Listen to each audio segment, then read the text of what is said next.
여기는 설비 문제가 어마어마하거든요. 철거할 때는 여기는 어쩔 수 없이 전부 다 이제 천정까지 철거를 한 다음에 누수부터 잡고 설비 신설하고 이런 것들이 공사에 포함되기 때문에 그걸 다 해결하고 나서 그 다음 꾸미건 뭐건 좀 고민을 해야 된다라는 저희가 관점으로 항상 모텔 프로젝트는 접근을 하고 있습니다.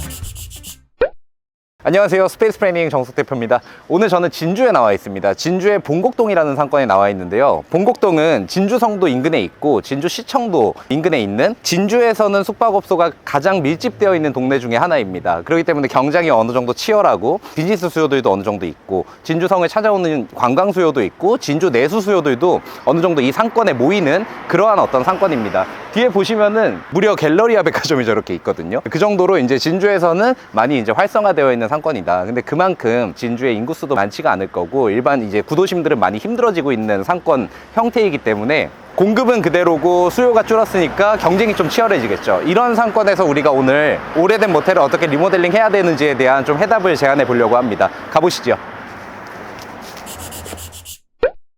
오늘 저희가 맡은 프로젝트는 이 건물을 경매를 받으셔서 저희에게 찾아오신 대표님들과 같이 이제 프로젝트를 진행하게 됐어요. 아무래도 좀 젊은 부부께서 이제 경매 낙찰을 받으셨기 때문에 좀 젊은 트렌디한 컨셉의 그런 것들이 진주에 들어오면 어떨까 하는 기본적인 어떤 생각에서 저희를 찾아주셔서 같이 재밌게 설계를 해볼 수 있었던 프로젝트입니다. 지금 외관을 보시면은 1997년도에 완성이 된 건물입니다. 그러면서 이제 한두 번 리모델링 과정을 거쳤겠죠. 지금 보시면 2000년대 초반이나 2000년대 중반까지 좀 많이 사용되던 외관의 모습을 지금 띄고 있는 거고요. 그런 마감재들이 한 10년 정도 지나니까 이렇게 더 낙후돼 보이고 뭔가 관리가 안 돼 보이는 그런 형태로 이제 가는 겁니다. 그래서 제가 외관은 심플하게 도장 정도로 마무리를 해 놓는 게 이게 유지 관리에도 주요한 어떤 포인트라고 좀 볼 수가 있고요. 게다가 이 건물은 경매로 낙찰을 받았다고 했잖아요. 그러다 보니까 몇 년 동안 방치돼 있던 건물 같은 경우에는 내부에 이제 설비도 겨울을 한 두세 차례 나면서 많이 이제 약해져 있고, 저희가 설비나 실제적인 건물의 기능을 개선하는 데에도 더 품이 많이 들어가는 그런 특징이 있습니다. 그래서 이제 오늘은 이제 경매로 낙찰을 받았는데 설비를 어떻게 저희가 점검을 하고 그것들을 어떻게 해치를 하는지에 대한 그런 것들도 좀 보실 수가 있을 것 같습니다. 들어가서 한번 보시죠. 네, 이제 주차장입니다. 지금 이제 기둥들이 이제 서 있는 구조기 때문에 면적에 대비해서 저희가 로스되는 좀 공간들이 많이 있습니다. 근데 뭐 이런 건 어쩔 수 없는 거고요. 우선 지금도 보면 주차장에 사용된 색만 해도 세네 가지가 막 섞여 있고 저쪽에 막 그림도 걸려 있고 하니까 이게 노후화가 더 빨리 진행되어 보이는 거거든요. 이거를 쾌적한 분위기로 만들어주는 것들이 굉장히 중요합니다.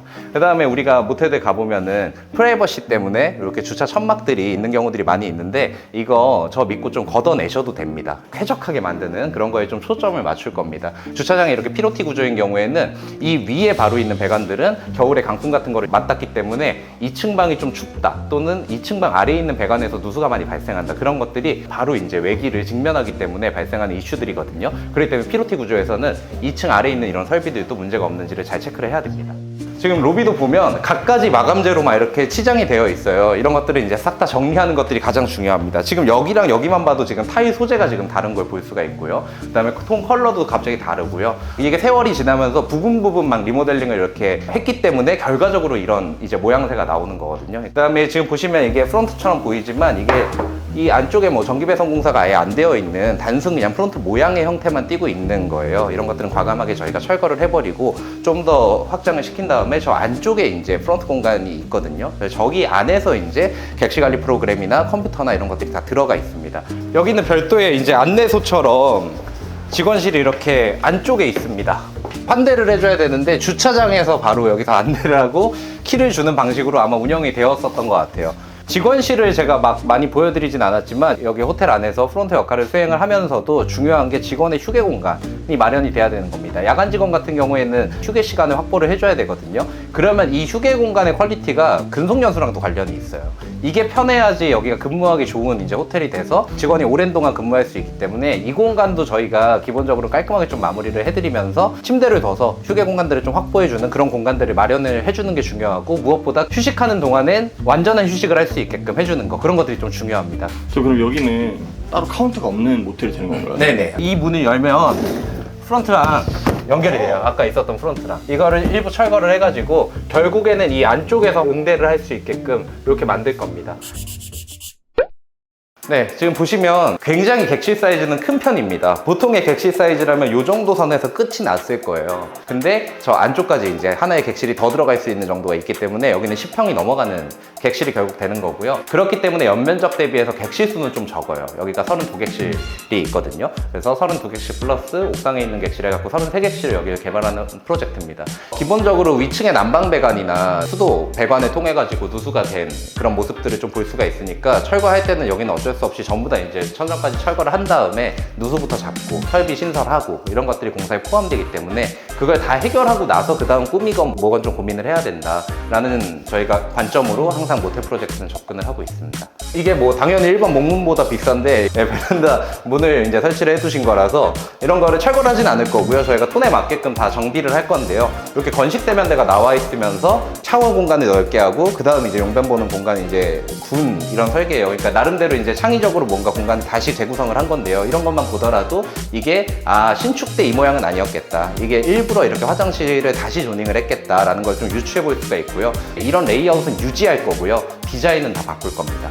샤시는 그래도 이중창으로 잘 되어 있잖아요. 다 필름 처리로 다시 하는 거고요. 말씀드렸듯이 유리는 갈아가지고 예산이 우리가 없을 때는 최소한의 비용으로 창문을 개선해서 뷰를 보이게 하는 게 중요하니까 밖에 이런 불필요한 것들 떼어내면 되겠죠. 근데 이게 왜 있는지도 한번 생각해 봐야 돼요. 혹시 외벽에 누수가 있어갖고 저렇게 일부러 달아놓은 건 아닐까? 뭐 이런 것도 좀 검토를 해봐야 되기 때문에 외관 공사를 할 때 전부 다 저런 크랙이 가 있는 부분들이나 이런 데는 방수도료를 바르기 때문에 그렇게 이제 좀 해치를 하면서 가야 됩니다.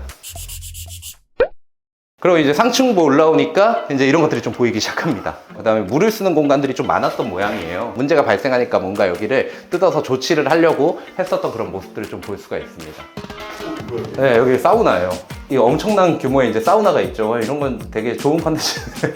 조명색 바꾸고 여기는 충분히 이렇게 좋은 나무 소재로 핀란드식 사우나를 거의 화장실 하나 크기를 통째로 만든 거거든요. 되게 혁신이었던 거예요. 이걸 만드셨을 때 생각이 어떠셨겠어요? 이게 확실한 컨텐츠다 하니까 이 정도 투자를 하셨을 겁니다. 다만 이게 아쉬운 게 뭐냐면 이런 호텔 전체 무드하고 이게 안 맞는 거예요. 그래서 이런 공간은 참 요거를 살려볼 수 있는 방법이 있을까? 그런 것도 좀 고민을 많이 했었던 포인트입니다. 그래도 지금 보면 바닥재가요, 객실도 타일로 된 경우들도 많고요. 이런 지금 복도에 쓰인 마감재도 이게 싸지 않거든요. 간단히 마감한 것들이 아니에요. 그러니까 돈은 참 그동안 많이 들어갔었던 호텔이다라는 것들을 좀 볼 수가 있습니다. 이렇게 7층에 있는 별채로 오게 되면 이거 누가 봐도 가정집인 거죠. 원래 이제 직원 숙소로 쓰여졌거나 모텔의 건물주께서 여기 기거하던 그런 이제 공간인 겁니다. 이런 데가 딱 숙박업소로 재탄생을 시키면은 여기는 스테이가 되는 거죠. 다인을 수용하는 객실은 그 상권에서 경쟁 자체가 확 이제 없어지게 돼요. 회전율이 없지 않을까? 다인을 재워야 되니까? 그렇지 않고요. 사실은 이렇게 여행지리 상권이나 비즈니스 성격을 갖고 있는 상권들은 다인이 한 공간에서 묵을 수 있는 경우에는 선택지가 거의 없어지게 되거든요. 그럴 때 이제 들어올 수 있는 그런 딱 상권이기 때문에 저희가 대전 용전동에서 딱 요 정도 크기의 공간 지금 만들어 놓은 데가 한 달에 600만 원씩 지금 매출이 나고 있죠. 그래서 그런 식으로 여기는 포지셔닝을 해가지고 다인을 만들 수 있는 숙소, 그 다음에 다양한 플랫폼에 이거를 노출해가지고 예약을 받는 거, 그런 형태로 여기는 운영할 생각입니다. 이건 이제 거의 펜션급인 거죠. 관광 호텔은 대부분 2인이 잘 수 있는 방들이 대부분이에요. 그리고 펜션은 좀 다인들이 잘 수 있는 방이 대부분이고요. 근데 이렇게 우리가 중소형 숙박시설에서 다인을 재울 수 있는 공간을 마련을 하다 보면은 사실은 그 숙박업소들과 전부 다 경쟁할 수 있는 형태로 우리가 경쟁 필드가 넓어지는 거거든요. 지금 근데 진주 같은 데는 그런 숙소들이 더 적죠. 네, 그래서 거의 독보적인 공급이 될 수 있다 하는 기회의 어떤 공간으로 보는 겁니다. 지금 보면 에어컨 실외기도 전부 다 옥상에 이렇게 가지런히 정리를 해 두셨죠. 그러니까 여기 여러 가지 시설 투자가 여러 고민을 통해서 많이 된 건물이에요. 이게 보통 어디에 붙어 있죠? 이게 객실 외벽에 막 옆에 붙어 있잖아요. 그러면 외관이 좀 지저분해 보이잖아요. 아마 리모델링 할 때 이렇게 올려놔가지고 외관 깔끔하게 정리하려고 이렇게 하신 걸 거고, 요즘에는 에어컨이 이제 유지보수 관리할 때 외벽에 붙어 있으면 이 관리업체가 유지보수에 되게 어려움을 겪기도 한대요. 그래서 이게 이렇게 올려놓은 경우도 있기는 한데, 이거 하실 때 잘 생각하셔야 될 거는 저층부는 아래에 또 모아놨을 거고 고층부는 위로 모아놨을 겁니다. 이 배관의 길이가 길어지면 에어컨 효율이 떨어지고요. 예, 그 다음에 고장날 이슈가 더 많이 있을 수 있고, 처음에 시공비에서도 배관의 길이에 따라서 견적이 달라져요. 그래서 이 배관의 길이를 잘 생각을 해가지고 우리가 에어컨 설치 계획도 잡는 게 되게 중요합니다. 되게 전형적인 옛날 모텔 같다는 그렇죠. 느낌이 드는데 네. 이런 것들이 유행했던 시기가 언제예요? 우리나라가 몇 번의 모텔이 막 많이 생기던 시점들이 있어요. 그게 뭐냐면 갑자기 외국인들이 우리나라에 많이 들어올 때 그런 이제 패턴을 좀 보이거든요. 과거에 여관 여인숙이었던 건물들이 1988년 서울올림픽을 하면서 그때 막 여인숙들이 체질 개선을 해가지고 파크텔 막 이런 걸로 이제 많이 이제 바뀌었었고요. 리모델링 할 시기가 되면 한번 또 리모델링을 하잖아요. 그때 이제 모텔 막 이런 것들이 많이 만들어지던 건데 그게 바로 일본의 러브호텔에서 그 모텔을 따왔어요. 이런 파크텔에서 모텔로 넘어가던 시기 그때는 정말 그런 러브호텔스러운 여러 가지 형형색색의 마감재들이 얼기설기 설키고 굉장히 뭔가 직관적이고 그다음에 날것의 디자인 그런 것들이 좀 많이 사용이 됐었던 패턴이 있었고요. 이제는 많이 노후화된 그런 모텔의 모습들이 2000년대 초반 그때 만들어진 모텔들도 많고요. 한번 리모델링을 해서 2000년대 중반 때까지만 하더라도 그때는 또 패턴이 한번 바뀌었어요. 부티크 모텔 이래가지고 고급스러운 디자인이긴 한데 막 마감재가 고급스럽거나 이런 건축적인 뭐 고민이 많이 들어갔거나 하는 그런 디자인은 아니기 때문에 이런 마감재들이 더 노후화돼 보이는 그런 패턴으로 이제 갔기 때문에 쾌적하고 되게 잘 지어진 건축물처럼 보이지는 않고 하는 그런 이슈들이 있는 거죠. 대표님 그럼 여기는 네. 이제 앞으로 리모델링이나 그런 컨셉이 어떻게 바뀌는 건가요? 여기는 저희가 아늑 에어로 들어갈 거예요. 그러니까 여러 가지 이제 좀 고민을 하다가 아늑 에어로 넣기로 했어요. 진주 내에서는 메인 상권이기 때문에 이 내수 수요도 어느 정도 있으면서 주변 모텔들을 봤을 때 리모델링 된 데는 많지만 이게 표준화되어 있지 않고 여러 가지 아직도 색이 섞여서 개발이 되어 있는 모습들을 볼 수 있기 때문에 쾌적하고 하얀색의 브랜드가 들어가면은 노출에서 굉장히 유리할 수 있겠다라고 판단해서 최적화된 어떤 그런 스탠다드를 좀 넣을 생각이고요. 그 다음 두 번째는 저희가 예산은 한정되어 있지만 여기는 설비 문제가 어마어마하거든요. 설비에 대한 이슈를 모두 다 해결하고 나서 나머지로 이제 결국 꾸미는 공사들을 할 수 있게 우리는 좀 더 라이트한 브랜드인 아늑 에어라는 브랜드를 넣어가지고 본질만 남기고 나머지를 많이 포기하는 식으로 갈 건데 결과적으로 아웃풋을 보면 포기한 형태가 아니고 쾌적해지는 호텔로 바꾸어 놓는 거 그게 되게 중요하다라는 게 두 번째고요. 세 번째는 인근의 이제 호텔들에서 비즈니스 수요들을 잡기 위한 조식들이 굉장히 활성화되어 있는 상권이기 때문에 그런 것들은 외부와의 협업을 통해 갖고 조식 서비스를 제공할 수 있게끔 하는 거 그런 것까지 이제 운영단에 같이 결합을 시켜주는 거 그런 게 이 프로젝트에서 되게 중요한 방향성들입니다. 오늘 또 하나의 비포 현장을 보여드렸고요. 이런 비포 현장은 제가 시장에서 가장 많이 만나는 모텔의 모습입니다. 그러니까 2000년대 초반이나 중반쯤에 리모델링이 되어가지고 형형색색의 마감재, 형형색색의 컬러로 모든 것들이 중첩되어 있어서 복잡해 보이는 그런 모텔이에요. 그래서 이런 걸 좀 개선을 하는 모델이 요런 진주 같은 상권에서는 굉장히 또 필요합니다. 그래서 새로운 표준을 잡아나가는 호텔을 하나 만든다는 생각으로 이 호텔은 이제 기획을 하고 있고요. 약 4개월 정도 공기가 지나서 설비 공사가 클 거기 때문에 완성이 될 거고요. 그때 또 와갖고 애프터를 딱 보여드리겠습니다. 그래서 여기는 아늑 에어로 변하는 그런 이제 호텔의 사전 모습들을 좀 보여드렸습니다. 그래서 지금 이제 영상들 계속 촬영하면서 비포도 많이 이제 보여드리고 있는데 이 비포는 낡을수록 더 재미있는 것 같아요, 영상이. 그래서 낡은 현장 나오면은 바로바로 가서 또 영상으로 소개해 드리도록 하고요. 지금 이제 이번 달 말 정도 되면은 계속 새로운 호텔들, 준공된 호텔들이 나오고 있거든요.